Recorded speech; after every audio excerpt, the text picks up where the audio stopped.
I base my clown novel series on stories I have loved since earliest memories, a type of story called parable.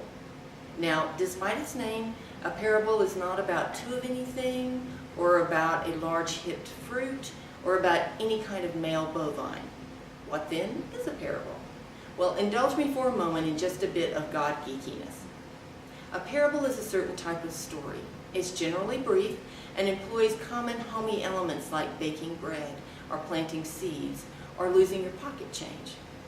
Then the parable takes those elements and through the deep magic of story employs them to turn our upside down world right side up and our outside in lives inside out. In other words, parables start out feeling like a gentle warm bath and end up like bracingly cold showers. Jesus used the parables, of which he was a master, inspired the clown series. What I hope for myself, what I hope for my readers, is that we live as much as possible in the truth with which Jesus' parables challenge us. But there's more. What's your response to seeing, hearing, or reading a great story? Be it the Lord of the Rings, Star Wars, the Odyssey, or the crossing of the Red Sea.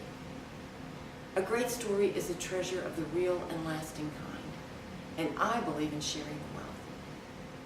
More than that, stories are roomy. They're bigger than 3 points in a poem. There's a place for sermonizing, don't get me wrong. I've done a bit of it myself. But let's face it, most of us would rather hear a cracking good yarn, and there has to be a reason for that. In part, I think it's because stories don't spell out what we're to believe or how we ought to act. They're spacious.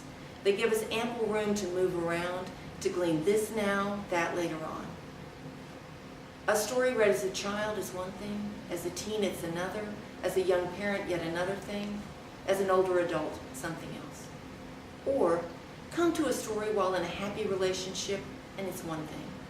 Come to it with a broken heart and it's another. Stories are multi-sided.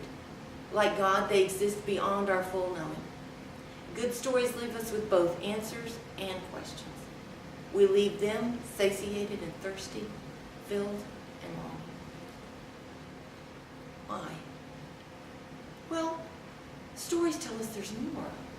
They promise just around the corner a reality bigger and more magical than the one we tell ourselves is all there is. Stories offer a peek through the keyhole into possibilities for which we yearn. Could we really hope for that? Think of a story that has magicked you. Would you say its characters, its setting, its plot are not real in some sense?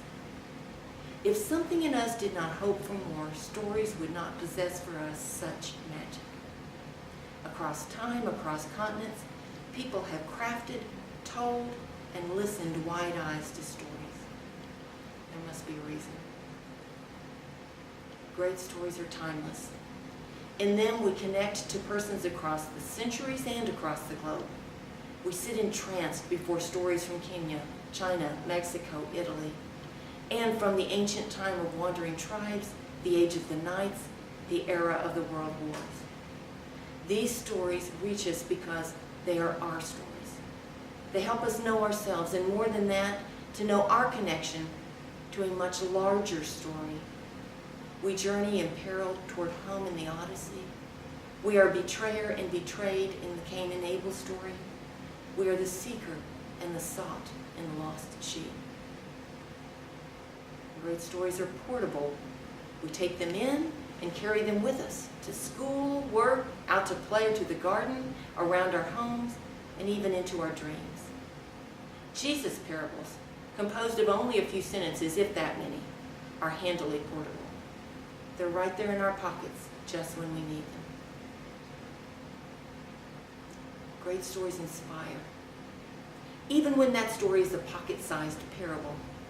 One Jesus parable inspired paintings and sculptures of a good shepherd from the time of the catacombs up till today. Another inspired Rembrandt's homey yet luminous painting, The Return of the Prodigal Son, and that painting prompted Henry Nouwen's book of the same name. Jesus' parables inspired Ken Medema's tongue-in-cheek song, Mr. Simon, and his musical, The Storytelling Man. Parables provoke us. They irritate us like a grain of sand in an oyster until we wrestle out our own creations from what Jesus planted. The Clown series celebrates the timeliness and the timelessness, the accessibility and the awesomeness of Jesus' parables. I'll be honest. The image of a story-spinning clown whose parables appear within the circle created by the juggling balls was given to me. I don't even recall when. Only later did I discover that the Greek word meaning to throw is a close cousin to the word meaning parable or comparison. I love it when that sort of thing happens. It's like God being puckish. So let's set the juggling ball spinning and step inside a parable. But watch out. There's life-altering magic in there.